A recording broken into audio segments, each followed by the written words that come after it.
제가 지금 이 동영상을 찍게 될 때까지 벌써 네 번째네요. 지난번 이쁜이 성형이란 무엇이냐, 이쁜이 수술이 무엇이냐에 대한 얘기를 한 후에 원래 이쁜이 수술에 대한 정확히는 질축소 성형에 대한 얘기를 전개해 나가는 것이 맞겠지만, 오늘 좀 외래를 보다 보니까 소음순 환자들이 조금 더 많이 오신 것 같아서 제가 좀 바꿔보기로 해서 소음순에 대한 얘기를 하려고 진료실에서 이렇게 저는 지금 핸드폰으로 찍고 있는데 찍으려고 하니까 직원이 불쑥 들어오질 않나, 또는 갑자기 핸드폰 배터리가 나가질 않나, 누가 갑자기 소리를 지르지 않나, 이거 참 쉬운 일은 아니네요. 제가 전달하려고 한 내용들은 소음순 성형수술이 언제부터 이렇게 많이 이루어지고 있었나, 도대체 그 역사가 어떻게 되나에 대한 간단한 설명을 먼저 하고 하는 것이 맞을 것 같습니다. 그 뒤에 내용은 이어서 이제 소음순 성형에 대한 얘기는 쭉 전개가 될 거고요. 제일 먼저 소음순 수술을 그러면은 언제부터 했느냐? 우리나라 같은 경우는 한 20년이 조금 안 되고요. 사실 이 수술은 1990년대 후반, 중후반에 미국의 캘리포니아 지역에서 시작된 걸로 저는 알고 있습니다. 저도 그 병원에서 수련 받은 적이 있었기 때문에 그때 그 역사에 대해서 좀 듣고 알게 되었던 것 같은데요. 제가 알기로는 이 수술은 결론적으로 말하면은 일부 이 수술을 꼭 필요로 했던 사람들의 그런 욕구와 또 관심이 많아서 이 수술을 전문으로 하고자 하는 의사들 집단 간의 그런 공급에 대한 의지가 서로 맞아서 수술이 발전됐던 걸로 생각이 됩니다. 좀 더 자세히 말씀드리면 1900년대에 미국의 서부에 LA와 라스베가스를 중심으로 여성들은 아니죠, 야한 영화, 포르노 영화가 많이 이렇게 발전이 되던 시기였는데, 영화사 측에서 여성 배우들 중에 이러한 영화를 찍다 보니까 성기 노출이 자연히 많겠죠. 그런 상태에서 어떤 여성들은 좀 소음순이 보기에 너무 크거나 또는 너무 두껍거나 검거나 하니까 화면 앵글에 이쁘게 나오질 않는다는 겁니다. 그러다 보니까 그런 여성들에게 소음순 수술을 받는 것이 어떠냐라고 제안이 됐고, 이제 이러한 제안을 받은 여성들이 근처에 있는 비버리 힐즈를 중심으로 하고 있는 미국에서 성형이 많이 발전되어 있는 곳의 의사들을 찾아서 상의하기 시작했고, 그 중에 특히 이 수술에 전부터 관심이 있던 한 의사분이 이러한 수술을 많이 하게, 경험이 많이 쌓이게 되는 계기가 되었던 것 같습니다. 또 그분이 이제 이런 회음 성형, 부인 성형학에 사실 큰 획을 그은 분이기도 한데요.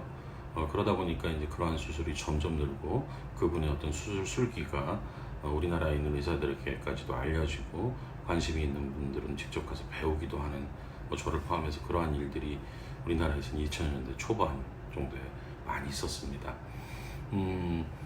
근데 결론을 말씀드리자면은, 아까 처음에 말씀드렸듯이 사실은 이 수술은 좀 요구와 공급에 의해서 만들어진 수술이라고 생각이 됩니다. 물론 선천적으로 소음순이 많이 큰, 특히 임신 중 약물 복용, 산모가 약을 복용한 경우에 선천적으로 소음순이 크게 나오는 경우가 있긴 한데, 아주 드문 경우고, 한 번도 보지 못한 산부인과 의사가 많을 정도니까요. 그런 거를 제외한다면 대부분은 이 수술은 소음순 크기를 줄이고 이쁘게 보기 위한 수술이라고 생각을 합니다. 아까 말씀드렸던 그런 영화 산업과 같이 발달이 되면서, 또 동시에 인터넷이 널리 퍼지면서 정보가 급속도로 확산이 되기 시작한 거죠. 제 개인적인 생각을 조금 붙이자면은, 사실 어떤 이유든 간에 그러한 수술이 만들어지고 발전한 것은 사실이고, 지금은 비교적 그러한 변화로 인해서 한 20년이 지나다 보니까 수술도 비교적 안정적이고, 환자들에게 필요한 수술로 공급이 되는 데는 문제가 없으나, 수술의 적응증을 선택함에 있어서는 굉장히 신중하고 중요한 결정이 필요하고, 의사들이 또 어떤 의사들의 중요한 판단이 꼭 있어야 된다고 생각합니다. 사실 소음순이 그냥 단순히 좀 짝짝이라고 수술하는 거는 제 생각엔 맞지는 않고요. 이러한 소음순의 미용학적 문제가 환자가 원인이 된다고 할지언정, 그분이 병원에 내원했을 때 소음순이 과도하게 커서 어떤 분비물로 인한 미생상의 문제를 일으킨다든지 또는 이러한 것들이 성기능에 장애를 주는 그런 쪽으로 발전한다든지 이러한 미용학적 또는 위생학적 성기능 관점에서 봤을 때 문제가 있어서 여성의 삶에 지장을 준다면 환자에게 수술을 권유하는 것도 좋은 방법이 되겠으나 그런 모든 것들이 특별히 한두 가지만 있을 경우는 신중히 시간을 가지고 환자가 판단하도록 하는 것이 더 맞다는 생각이 듭니다. 이러한 것을 맞추어서 최근에 미국 산부인과 학회와 캐나다 산부인과 학회에서는 엄격한 기준을 만들었는데요.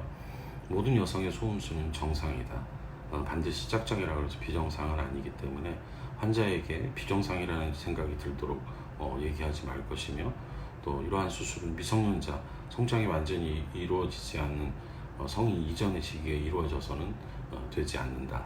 그리고 수술할 때에는 수술에 대한 부작용, 후유증, 기대치에 대한 정확한 의견을 제시하고 환자가 충분히 시간을 가지고 판단해서 본인의 의지로 해야 될 것이라 등등 그런 기준이 만들어져 있고, 가급적 이러한 전문적으로 일을 하는 병원에서는 의지를 갖고 이러한 생각을 따르려고 합니다.